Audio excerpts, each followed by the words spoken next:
Tetangga hantu.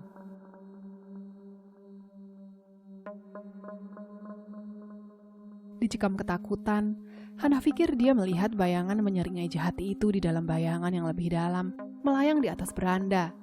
"Hana, menjauhlah, jauhi Dani. Jangan!" Dalam kepanikannya, Hana bahkan tak menyadari bahwa lolongan itu datang dari tenggorokannya sendiri.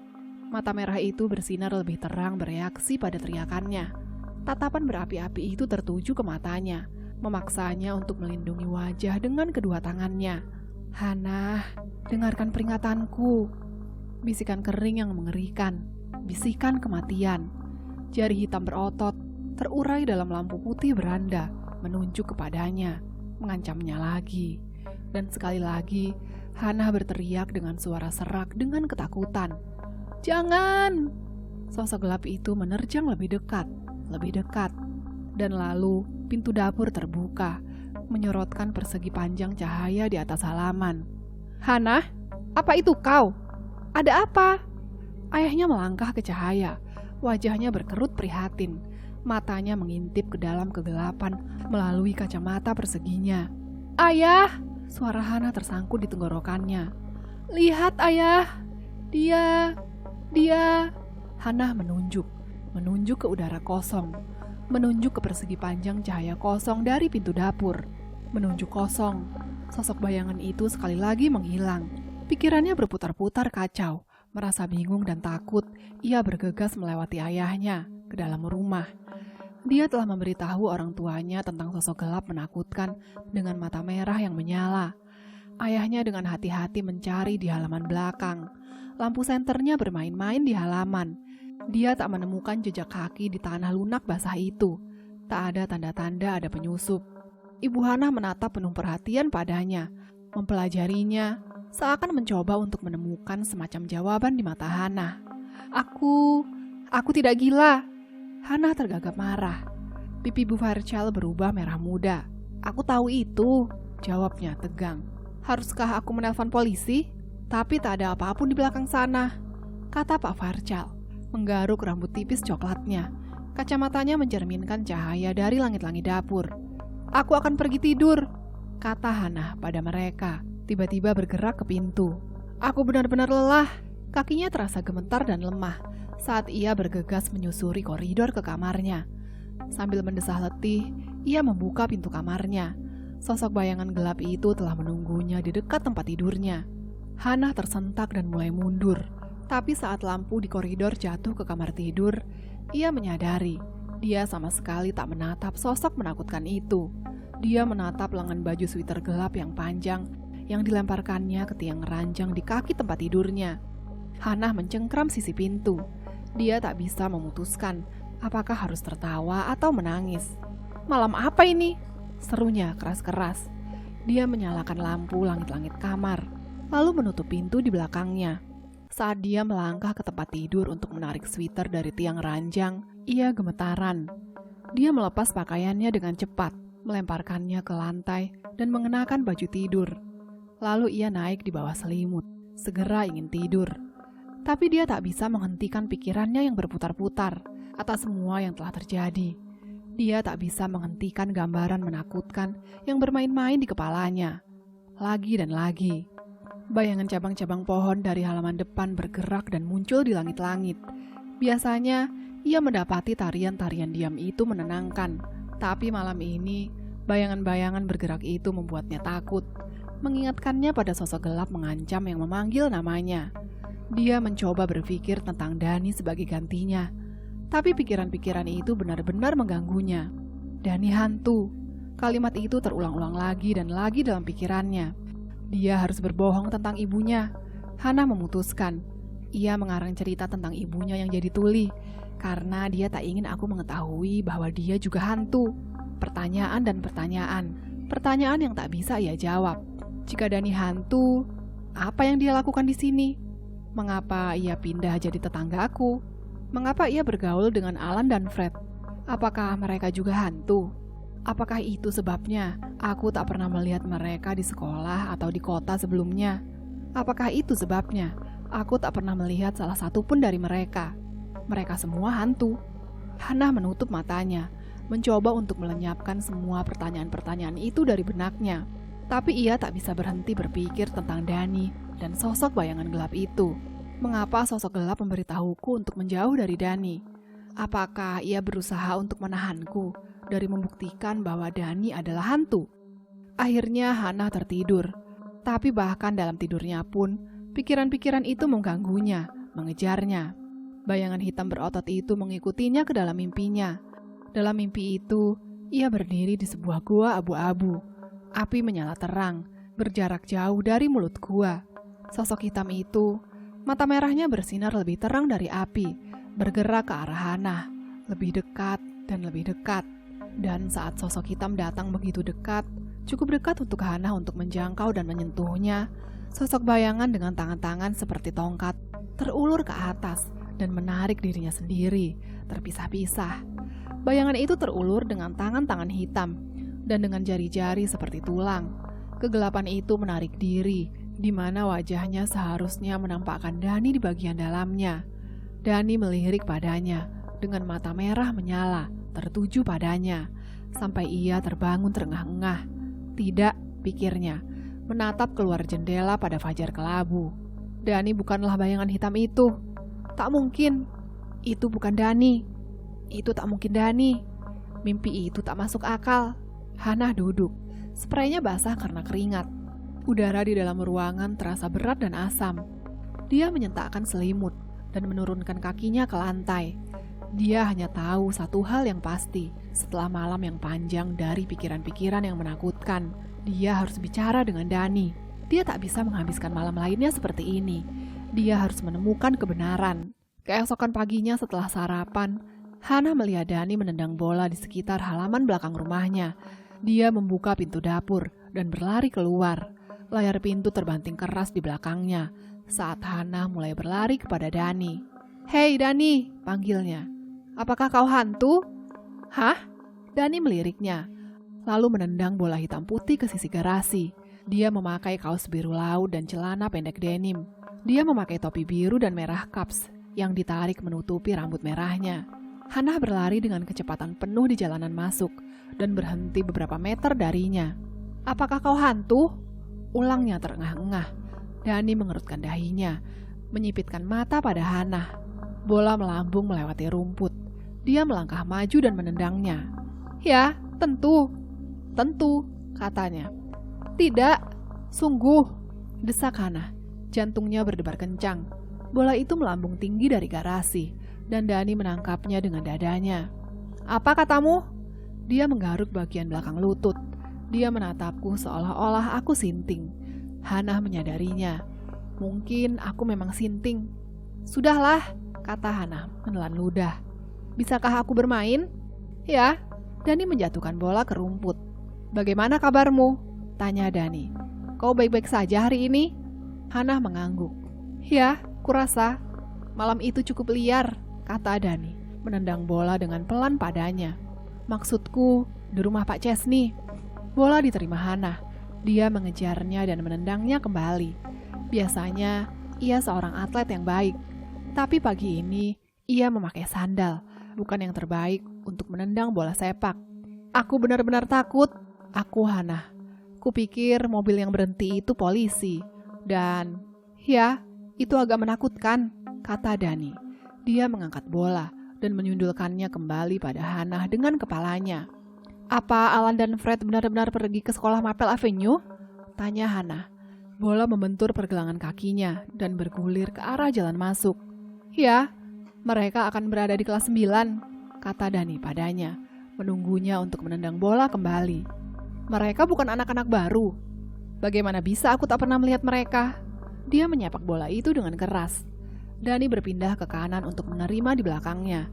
Dia tertawa. "Bagaimana bisa mereka belum pernah melihatmu?" Dia tak memberikanku jawaban dengan sungguh-sungguh, Hannah menyadari. Kupikir pertanyaanku membuatnya gelisah. Dia tahu aku mulai curiga tentang kebenaran dirinya. Alan dan Fred ingin kembali ke rumah Chesney itu, kata Dani padanya. Hah? Mereka apa? Dia tak mengenai bola dan menendang gumpalan rumput. Aduh, aku tak bisa bermain sepak bola dengan sandal. Mereka ingin kembali malam ini. Kau tahu, untuk membalas kembali Chesney karena menakut-nakuti kami. Dia benar-benar melukai bahuku. Kupikir Alan dan Fred benar-benar mencari masalah, kata Hannah. Dani mengangkat bahu. Tak ada lagi yang bisa dilakukan di kota ini, gumamnya. Bola itu bergulir di antara mereka. Aku dapat! Mereka berdua berteriak bersamaan.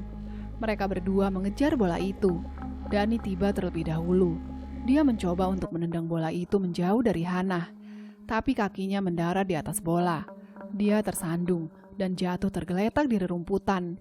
Hannah tertawa dan melompat di atasnya untuk mengambil bola. Dia menendang ke sisi garasi, lalu berpaling kembali padanya, tersenyum penuh kemenangan. Satu untukku, ia menyatakan. Dani duduk perlahan, noda rumput mencoreng dada kaosnya. Bantu aku berdiri. Dia mengelurkan tangannya pada Hannah. Hannah menariknya untuk menarik Dani, dan tangannya menembusnya. Mereka berdua berteriak terkejut. Hei, ayolah, bantu aku, kata Dani. Jantungnya berdebar kencang. Hannah berusaha untuk meraih tangannya lagi. Tapi sekali lagi, tangannya menembus Dani. Hei, teriak Dani. Matanya melebar ketakutan. Dia melompat berdiri, menatap tajam Hannah. Aku tahu itu, kata Hannah pelan, mengangkat tangannya ke pipinya. Dia mundur selangkah, menjauh dari Dani. Tahu apa? Dani terus menatap Hannah. Wajahnya penuh dengan kebingungan. Apa yang terjadi, Hannah? Berhentilah berpura-pura, kata Hannah. Tiba-tiba merasa seluruh tubuhnya kedinginan, meskipun sinar matahari pagi itu cerah. Aku tahu kebenaran, Dani. Kau hantu. Hah? Mulut Dani ternganga tak percaya. Dia melepas topi kupsnya dan menggaruk rambutnya, menatap tajam pada Hannah sebentar. Kau hantu, ulang Hannah. Suaranya gemetar. Aku, teriaknya. Tak mungkin. Apakah kau gila? Aku bukan hantu. Tanpa peringatan, Dani melangkah ke depan Hannah dan menggerakkan tangannya di dada Hannah. Hannah tersentak saat tangan Dani menembus tubuhnya. Dia tak merasakan apa-apa, seolah-olah dia tak ada di sana. Dani menjerit dan menyentakkan tangannya kembali, seolah-olah terbakar. Dia menelan ludah, ekspresinya penuh dengan kengerian. Kau, dia tergagap. Hannah mencoba untuk menjawab, tapi kata-kata tersangkut di tenggorokannya. Melirik dirinya dengan ngeri untuk terakhir kalinya, Dani lalu berbalik dan mulai berlari dengan kecepatan penuh menuju rumahnya. Hannah menatap tak berdaya padanya, sampai dia menghilang melalui pintu belakang. Pintu itu terbanting keras di belakangnya. Bingung, Hannah berbalik dan mulai berlari pulang. Dia merasa pusing. Tanah tampak berputar-putar di bawahnya. Langit biru berpendar dan menjadi terang menyilaukan. Rumahnya miring dan bergoyang-goyang. Dani bukan hantu, kata Hannah keras. Aku akhirnya tahu yang sebenarnya. Dani bukan hantu. Akulah hantunya. Hannah melangkah ke pintu belakang, lalu ragu-ragu. Aku tak bisa pulang sekarang, pikirnya. Aku harus berpikir. Mungkin aku akan berjalan-jalan atau yang lainnya. Dia memejamkan matanya, mencoba untuk melenyapkan pusingnya. Ketika dia membuka matanya, segalanya tampak lebih terang, terlalu terang untuk ditahan. Melangkah hati-hati dari beranda belakang, ia menuju ke arah depan, kepalanya berputar. Aku hantu. Aku bukan orang yang nyata lagi. Aku hantu. Suara-suara mendobrak masuk ke dalam pikiran bingung Hannah. Seseorang mendekat. Dia merunduk, menghilang di balik pohon mapel besar dan mendengarkan. Ini rumah indah yang sempurna. Hannah mengenali suara Bu Quilty itu. Sepupuku dari Detroit melihatnya minggu lalu, kata wanita lain. Hannah tak mengenalinya. Mengintip keluar dari balik batang pohon, Hannah melihat bahwa wanita ramping itu kelihatan kurus memakai gaun kuning. Dia dan Bu Quilty berdiri di pertengahan jalan masuk, mengagumi rumah Hannah. Takut mungkin terlihat, Hannah merunduk kembali ke balik pohon. Apakah sepupumu suka rumah itu? Tanya Bu Quilty pada temannya. Terlalu kecil, jawabnya singkat. Sayang sekali, kata Bu Kilty dengan desahan keras. Aku benci punya sebuah rumah kosong di blok ini.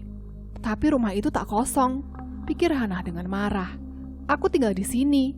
Seluruh keluarga aku tinggal di sini. Bukankah begitu? Berapa lama rumah itu kosong?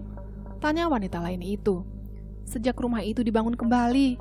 Hana mendengar jawaban Bu Kilty. Kau tahu, setelah kebakaran mengerikan itu, kurasa itu 5 tahun yang lalu.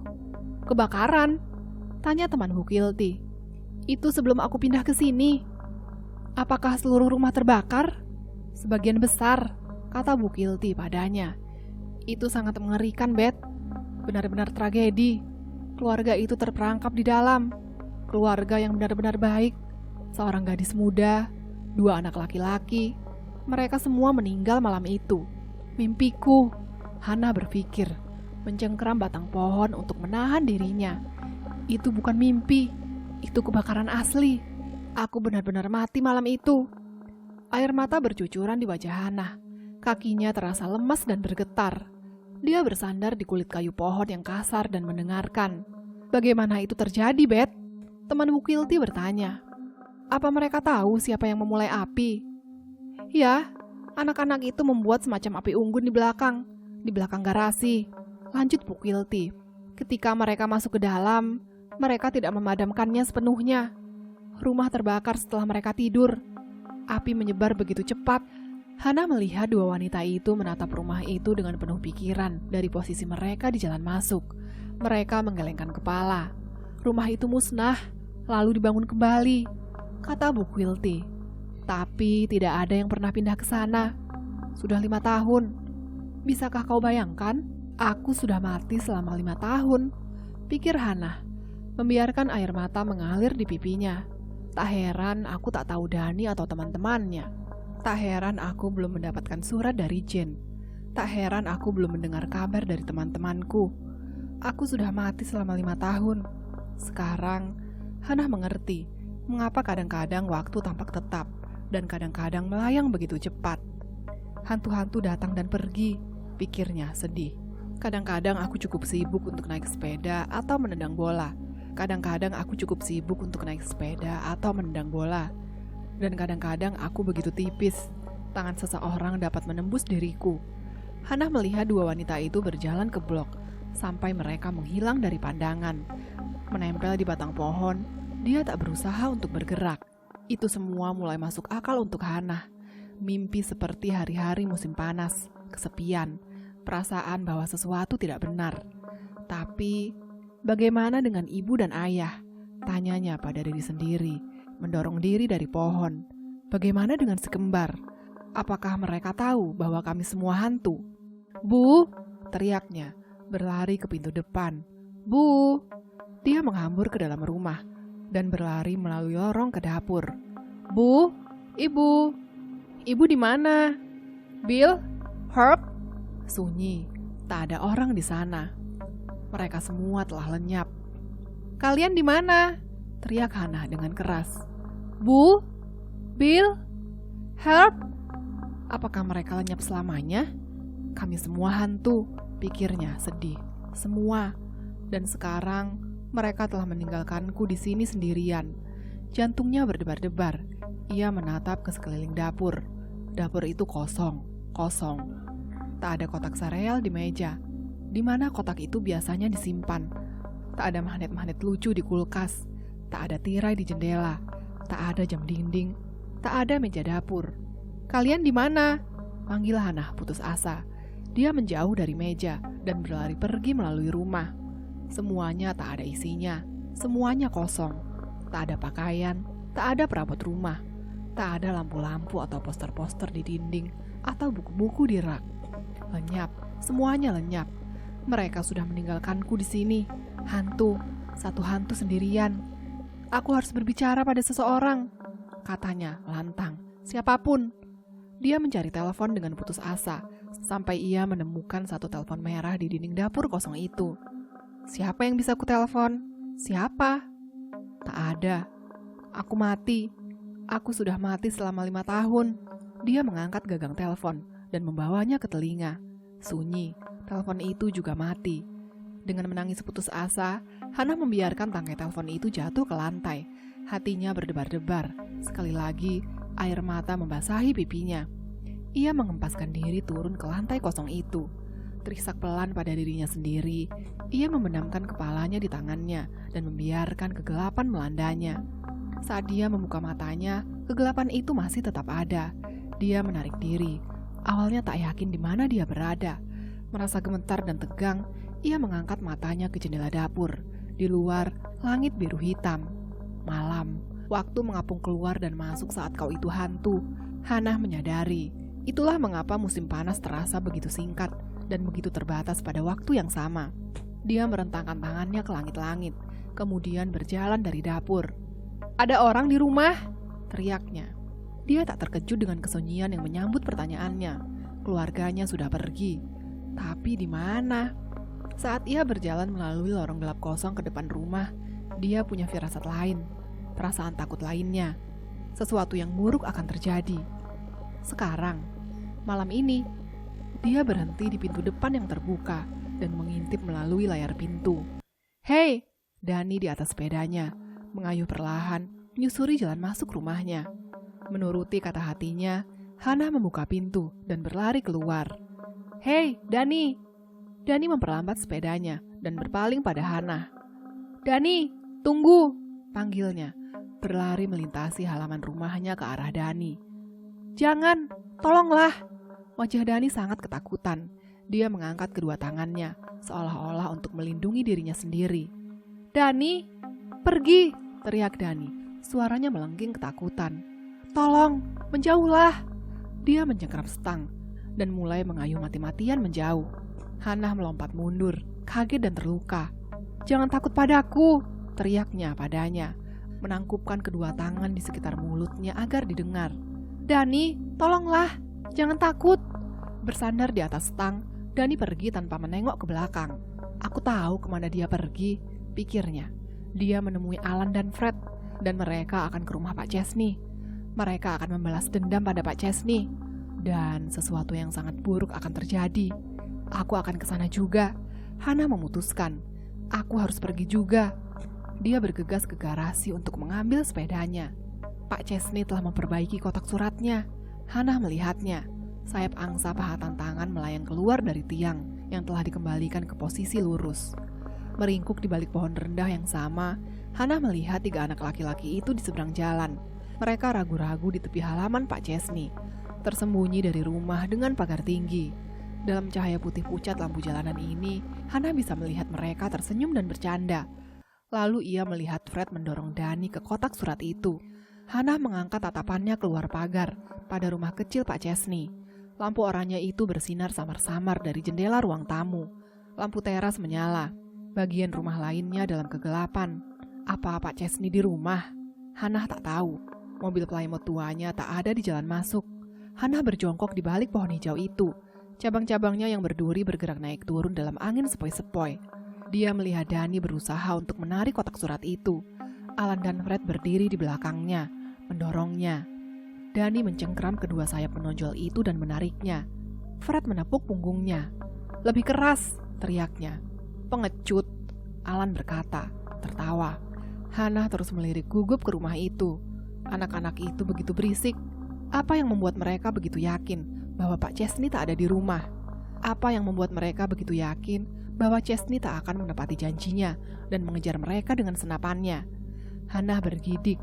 Dia merasakan tetesan keringat meluncur di dahinya. Dia melihat Dani mati-matian menarik kotak surat itu. Dengan satu tarikan keras, dia membuatnya miring. Fred dan Alan bersorak gembira. Dani mulai mengayun-ngayunkan kotak surat itu, mendorongnya dengan bahunya, lalu menariknya kembali. Kotak surat itu menjadi goyah, miring lebih jauh di setiap dorongan, setiap tarikan. Hana mendengar erangan keras Dani saat ia memberi kotak itu. Dorongan kuat yang terakhir, dan kotak surat itu jatuh ke samping di tanah. Ia mundur, senyum kemenangan tampak di wajahnya. Fred dan Alan bersorak lagi dan bertos. Fred mengambil kotak surat itu, mengangkatnya di bahunya, dan mengaraknya mondar-mandir di depan pagar, seolah-olah itu bendera musuh. Saat mereka merayakan kemenangan mereka, Hannah sekali lagi melirik ke atas pagar, ke rumah remang-remang itu. Tak ada tanda dari Pak Chesney. Mungkin dia tak ada di rumah. Mungkin anak-anak akan bisa pergi tanpa tertangkap. Tapi, mengapa Hannah masih memiliki perasaan sangat takut yang membebaninya? Tubuhnya kedinginan. Dia tersentak saat dia melihat suatu bayangan bergeser melewati sudut rumah. Pak Chesney? Bukan. Menyipitkan mata dengan keras ke dalam cahaya redup itu, Hannah merasa hatinya mulai berbunyi di dadanya. Tak ada orang di sana. Tapi, bayangan apa itu? Dia dengan pasti melihatnya. Sebentuk bayangan yang lebih gelap daripada malam yang panjang itu, bergerak pelan di rumah yang agak kelabu itu. Suara keras anak-anak menyela pikirannya, menarik perhatiannya menjauh dari rumah. Fred melemparkan kotak pos itu ke pagar. Sekarang, mereka telah bergerak ke arah jalan masuk. Mereka sedang membicarakan sesuatu, berdebat keras. Alan tertawa. Fred mendorong Alan dengan main-main. Danny mengatakan sesuatu, tapi Hannah tak bisa mendengar kata-katanya. "Pergilah," desak Hannah pada mereka di dalam benaknya. "Pergilah dari sana. Kalian telah menarik lakar bodoh kalian. Kalian telah melakukan balas dendam bodoh. Sekarang pergilah sebelum kalian tertangkap." Dahan-dahan pepohonan hijau itu bergerak naik turun, diam-diam dalam hembusan angin panas. Hannah melangkah kembali ke kegelapan. Matanya tertuju pada anak-anak. Mereka berkumpul bersama di bagian bawah halaman. Mereka berbicara dengan bersemangat, ketiga-tiganya sekaligus. Lalu Hannah melihat kerelipan cahaya. Cahaya itu terpancar sebentar, lalu padam. Itu adalah korek api. Hannah menyadari. Alan memegang kotak besar korek api dapur. Hannah melirik gugup ke rumah itu. Semua masih tetap. Tak ada Pak Chesney. Tak ada bayangan yang bergerak pelan di dinding. "Pulanglah. Tolong, pulanglah ke rumah." Diam-diam dia mendesak anak-anak laki-laki itu. Tetapi, untuk kecemasannya, mereka berbalik dan mulai berlari-lari kecil menaiki jalanan berkerikil itu. Mereka merunduk rendah saat mereka berlari, berusaha untuk tak terlihat dari rumah. Apa yang mereka lakukan? Hannah bertanya-tanya, merasa semua otot-ototnya menegang ketakutan. Gigilan ketakutan bergerak menuruni punggungnya saat ia melangkah keluar dari balik pohon berdaun hijau itu. Apa yang akan mereka lakukan? Ia berjalan cepat melintasi jalan dan merunduk di depan pagar. Jantungnya berdebar-debar. Dia tak bisa mendengar mereka. Mereka pasti hampir sampai ke rumah sekarang. Haruskah ia mengikuti mereka? Dia berdiri perlahan dan mengangkat dirinya berjinjit untuk melihat melalui pagar.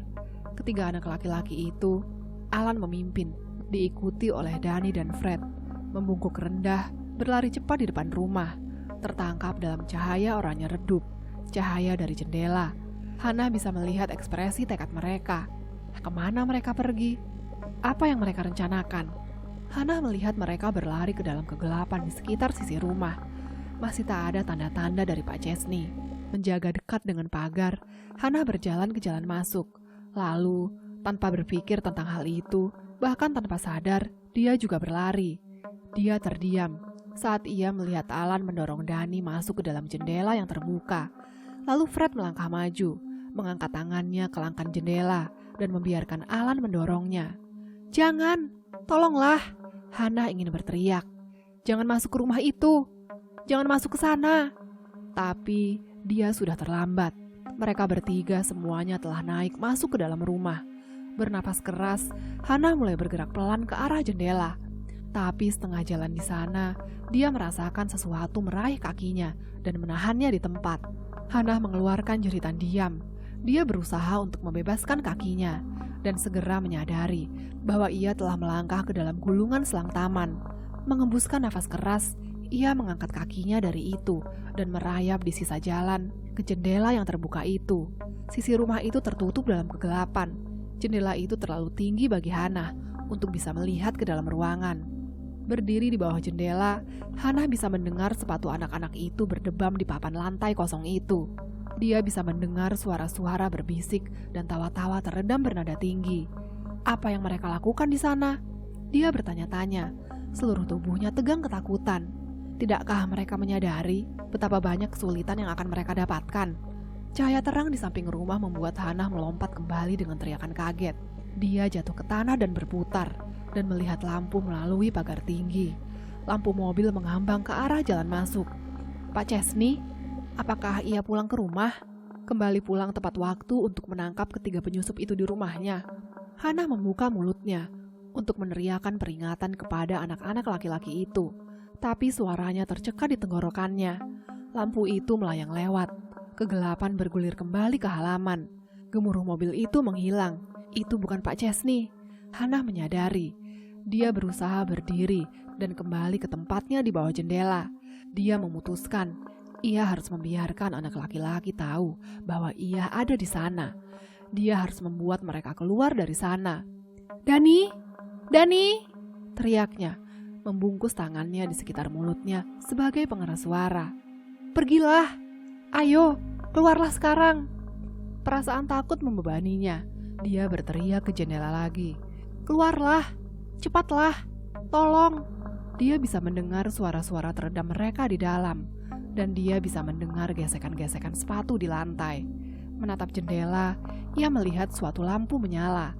Oranye terang, pertama-tama redup, lalu terang. "Apa kalian gila?" teriaknya kepada mereka. "Matikan lampu itu!" "Apa-apaan itu?"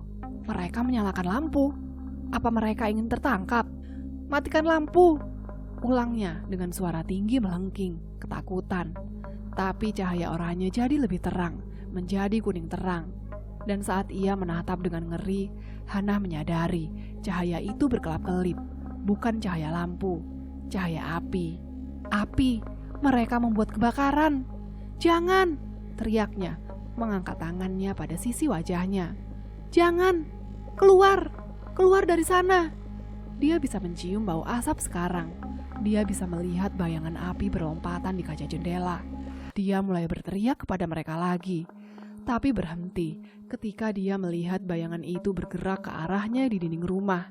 Hana berhenti dan memutar tatapannya, dan melihat sosok gelap itu lebih hitam daripada malam.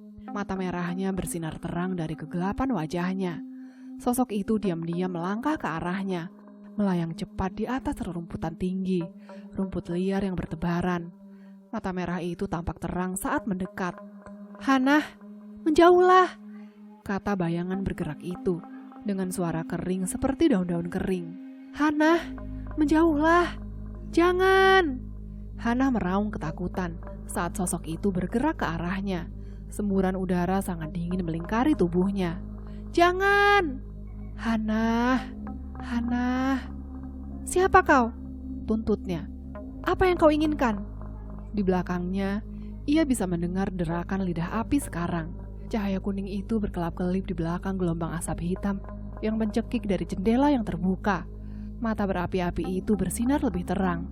Sosok bayangan itu mengangkat dirinya sendiri, berdiri lebih dekat, menjulurkan lengannya, bersiap-siap menariknya masuk. Jika merasa takut, Hana mengangkat kedua tangannya di depannya, seakan mencoba untuk melindungi dirinya sendiri. Dia mendengar garukan tiba-tiba di jendela. Satu jeritan tertahan di atas kepalanya. Sosok bayangan itu menghilang, dan kemudian dia merasa ada seseorang terguling di atas tubuhnya. Mereka berdua jatuh bertumpukan ke tanah. "Alan!" teriaknya. Alan berusaha berdiri, matanya melebar panik.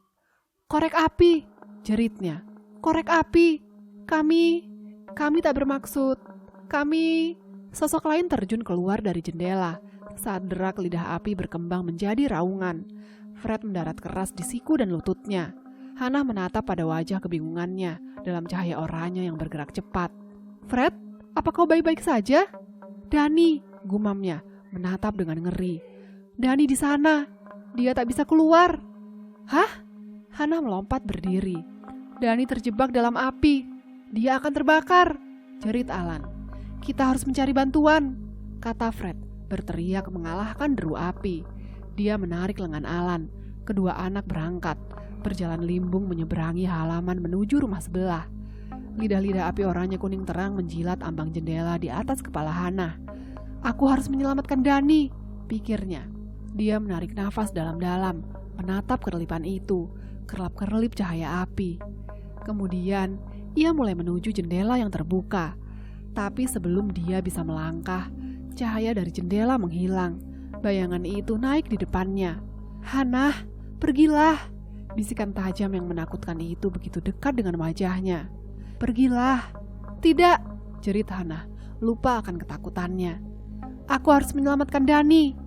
"Hannah, kau tak akan menyelamatkan dia," terdengar jawaban serak.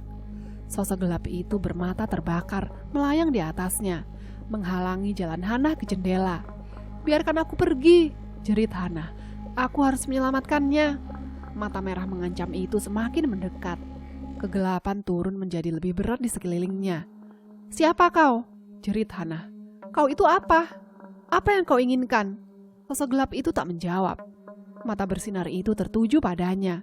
"Dani terjebak di sana," pikir Hannah. "Aku harus masuk ke jendela itu." "Minggirlah," jerit Hannah. Dan dalam keputusasaan, dia mengulurkan kedua tangannya, menyambar bahu sosok gelap itu, dan mencoba mendorongnya keluar dari jalan. Hannah kaget, sosok itu terasa padat. Dengan jeritan tekad, ia mengangkat kedua tangannya ke wajah itu, dan menariknya. Kegelapan yang menyelubungi wajahnya terjatuh, dan di bawah kegelapan itu, tampak wajah Dani. Hannah menatap ngeri dan tak percaya, berusaha untuk bernafas. Bau asam mencekiknya. Kegelapan terus menyelubunginya, menahannya sebagai tahanan. Dani menyeringai ke arahnya, dengan mata merah bersinar yang sama, seperti sebelum dia membuka kedoknya. "Tidak!" jerit Hannah. Suaranya berbisik serak, tegang ketakutan. "Ini bukan kau. Ini bukan kau, Dani. Bukan." Satu senyum keji bermain-main di sosok dengan wajah bercahaya itu. "Aku hantu Dani," dia menyatakan. "Hantu?" Hannah mencoba untuk menarik kembali, tapi kegelapan menahannya erat-erat. "Aku hantu Dani. Saat ia mati dalam api, aku tak akan lagi jadi bayangan. Aku akan lahir, dan Dani akan pergi ke dunia bayangan di tempatku." "Tidak, tidak!" jerit Hannah, mengacungkan tinjunya di depannya. "Tidak, Dani tak akan mati. Aku tak akan membiarkan dia mati." Hantu Dani membuka mulut dan mengeluarkan tawa berbau busuk. "Kau terlambat, Hannah," dia menyeringai. "Terlambat." "Tidak!" Raungan Hannah bergema di kegelapan yang mengepungnya. Mata merah hantu Dani menyala marah saat Hannah mendadak menembus tubuhnya. Sedetik kemudian, ia mengangkat tangannya ke langkan jendela. "Oh, kusen itu panas karena api." Menggunakan semua kekuatannya, dia menarik dirinya ke arah lidah-lidah api yang menyambar-nyambar dan masuk ke dalam rumah. Suatu tirai asap asam tebal bereaksi untuk menyambutnya. Mengabaikan asap dan dinding api yang terang, Hannah menurunkan dirinya dengan keras ke lantai. "Aku hantu," katanya pada diri sendiri, melangkah ke ruangan lautan api itu. "Aku hantu, aku tak bisa mati lagi." Dia mengusap matanya dengan lengan kaosnya, berusaha untuk melihat. "Dani!" panggilnya, berteriak sekeras yang dia bisa. "Dani, aku tak bisa melihatmu. Kau di mana?" Melindungi matanya dengan satu tangan, Hannah melangkah lagi ke dalam ruangan. Lidah-lidah api terangkat seperti geyser atau air mancur panas yang terang. Kertas dinding di salah satu dinding telah tergulung ke bawah. Pojokan menghitam tertutupi dengan loncatan lidah-lidah api. "Dani, kau di mana?" Dia mendengar teriakan teredam dari kamar sebelah. Dengan bersemangat melalui pintu yang dikelilingi api, Hannah melihat Dani terperangkap di belakang dinding tinggi api. "Dani!" Dani mundur ke sudut. Kedua tangannya terangkat bersama-sama di depannya, melindungi wajah dari asap. "Aku tak bisa melalui lidah-lidah api yang tebal itu." Hannah menyadari dengan ngeri. Ia melangkah lagi ke dalam ruangan, lalu tertahan kembali. "Tidak, tak mungkin aku bisa menyelamatkannya." Tapi sekali lagi, ia mengingatkan dirinya. "Aku hantu. Aku bisa melakukan hal-hal yang tak bisa dilakukan orang-orang yang hidup. Tolong aku! Tolong aku!" Suara Dani terdengar kecil dan jauh, di belakang gelombang loncatan lidah-lidah api. Tanpa ragu-ragu lagi, seketika itu Hannah menghela nafas dalam-dalam, menahannya dan melompat ke dalam lidah api. "Tolong aku!" Dani menatap Hannah. Matanya kosong. Dia tampaknya tidak melihat Hannah. "Tolong! Ayo!" Hannah meraih tangan Dani dan menariknya. "Ayo kita pergi!" Lidah-lidah api membungkuk ke arah mereka. Seperti lengan yang menyala-nyala, terulur untuk menangkap mereka. "Ayo!"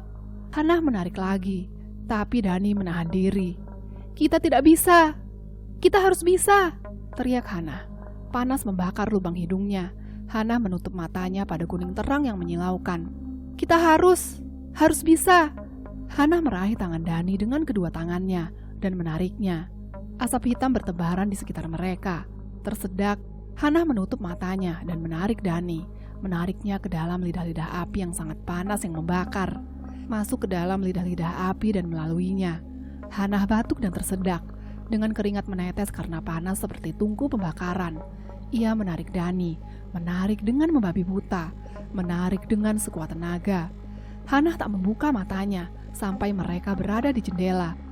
Dia tak bernafas sampai mereka jatuh jungkir balik ke tanah yang gelap dan dingin. Lalu bertumpu pada tangan dan lututnya, terengah-engah begitu keras, megap-megap untuk udara bersih. Hana mendongak. Di sana ada sesosok bayangan di dekat rumah, memutar dalam lidah-lidah api. Saat api memangsanya, sosok itu mengangkat tangan gelapnya ke langit dan menghilang tanpa suara. Dengan nafas lega, Hana menurunkan pandangannya kepada Dani. Dia terbaring telentang, ekspresi bingung tampak di wajahnya. "Hana," bisiknya serak. "Hana, terima kasih." Hana merasakan suatu senyum terlintas di wajahnya. Semuanya berubah terang, seterang dinding lidah-lidah api. Lalu, semuanya menjadi gelap. Ibu Dani membungkuk di atasnya, menarik selimut tipis itu sampai ke dadanya. "Bagaimana perasaanmu?" tanyanya dengan lembut. Itu adalah 2 jam kemudian. Dani telah dirawat oleh para medis yang tiba tak lama setelah petugas pemadam kebakaran. Mereka berkata kepada ibunya yang khawatir bahwa ia menderita karena menghirup asap dan mengalami beberapa luka bakar ringan. Setelah mengobati luka bakar, mereka mengantarkan Dani dan Bu Anderson pulang dengan mobil ambulans. Sekarang, Dani berbaring di atas tempat tidur, menatap ibunya, masih merasa pening dan bingung. Bu Quilty berdiri dengan cemas di pojokan, tangannya tergenggam tegang di depannya, melihat dengan diam. Dia bergegas untuk melihat keributan apa itu. Aku baik-baik saja kurasa," kata Dani, menarik dirinya sedikit di atas bantal. "Aku hanya sedikit lelah." Ibunya mendorong seikat rambut pirang dari dahinya saat ia menunduk menatapnya, membaca bibirnya. "Bagaimana kau bisa keluar? Bagaimana kau bisa keluar dari rumah itu?" "Itu Hana," kata Dani padanya. "Hana menarikku keluar." "Siapa?" Wajah Bu Anderson kebingungan. "Siapa Hana?" "Kau tahu," jawab Dani tak sabar. "Gadis tetangga sebelah." "Tidak ada gadis tetangga sebelah," kata ibunya.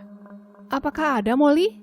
Dia berbalik untuk membaca bibir Bu Quilty. Bu Quilty menggeleng. "Rumah itu kosong."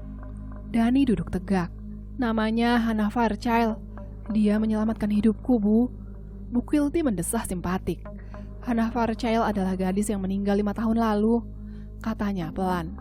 Dani yang malang agak mengigau karena demam. "Aku khawatir." "Berbaring saja," kata Ibu Dani dengan lembut, mendorongnya kembali ke bantal. "Beristirahatlah, kau akan baik-baik saja." "Tapi, di mana Hana? Hana adalah temanku." Dani bersikeras. Hana menyaksikan adegan itu dari ambang pintu. 3 orang di dalam ruangan tak bisa melihatnya. Hana menyadari, dia telah menyelamatkan nyawa Dani. Dan sekarang, ruangan dan orang-orang di dalamnya menjadi samar, memudar menjadi abu-abu. "Mungkin itulah mengapa keluargaku dan aku kembali setelah 5 tahun, pikir Hana. "Mungkin kami kembali untuk menyelamatkan Dani dari sekara dalam api seperti kami." "Hana, Hana." Suara-suara memanggilnya, suatu suara manis yang akrab dari kejauhan. "Apa itu kau, Bu?" panggil Hana.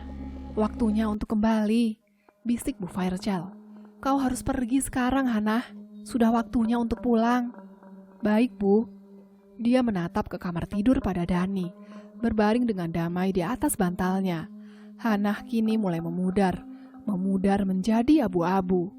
Hana memincingkan mata ke benda padat agak kelabu itu. Rumah. Ia tahu, rumah itu memudar. Bumi memudar dari pandangannya. "Pulanglah Hana," bisik ibunya. "Pulanglah pada kami sekarang."